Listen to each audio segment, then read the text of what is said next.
उम्मीद एक ऐसी चीज़ है जो नामुमकिन को भी मुमकिन कर देती है। दोस्तों, यह कहानी भी एक ऐसे उम्मीद के बारे में ही है। एक दिन एक लड़की ने अपने पापा से कहा कि चलो पापा, आज हम कहीं घूमने जाते हैं। पापा ने बेटी की बात मान ली और दोनों साथ में निकले। बेटी ने पापा से कहा कि पापा, इस बार मैं कार चलाऊंगी। पापा ने कहा, अच्छा ठीक है बेटा, चला लेना। बाप बेटी दोनों निकल पड़े। बीच रास्ते में एक भयंकर तूफान आया और लड़की ने अपने पिता से पूछा, पापा अब हम क्या करें? पिता ने अपनी बेटी को जवाब दिया, बेटा तुम कार चलाती रहो। तूफान में कार चलाना बहुत ही मुश्किल हो रहा था और तूफान भयंकर होता जा रहा था। लड़की ने फिर अपने पापा से पूछा, अब मैं क्या करूं पापा?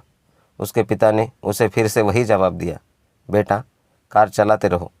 थोड़ा आगे जाने पर लड़की ने देखा कि रास्ते में बहुत सारे वाहन तूफान की वजह से रुके हुए थे। दूसरों के वाहन रुके हुए देखकर लड़की ने फिर अपने पापा से पूछा, क्या मुझे भी अपनी कार रोक देनी चाहिए? उसने ये भी कहा कि पापा, मैं बड़ी मुश्किल से देख पा रही हूँ। उसके पिता ने उसे फिर से कहा, बेटा कार रोकना नहीं, बस धीरे धीरे चलाते रहो। अब तो उस तूफान में बहुत ही भयंकर रूप धारण कर लिया था, किंतु लड़की ने अपने पापा की सुनी और कार चलाना नहीं रोका।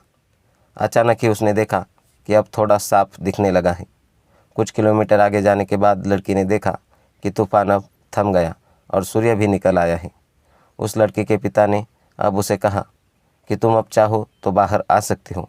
लड़की ने पूछा, पापा पर अब क्यों?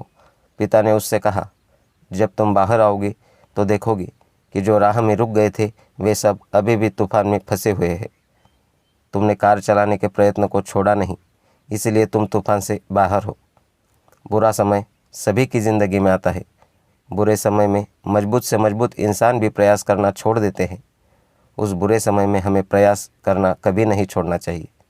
प्रयास करते रहने से ज़िंदगी में कठिन से कठिन समय गुजर जाएगा और अच्छा समय जल्द से आएगा। हमें निराश नहीं होना है, बल्कि हर मुसीबत का सामना डटकर करना चाहिए।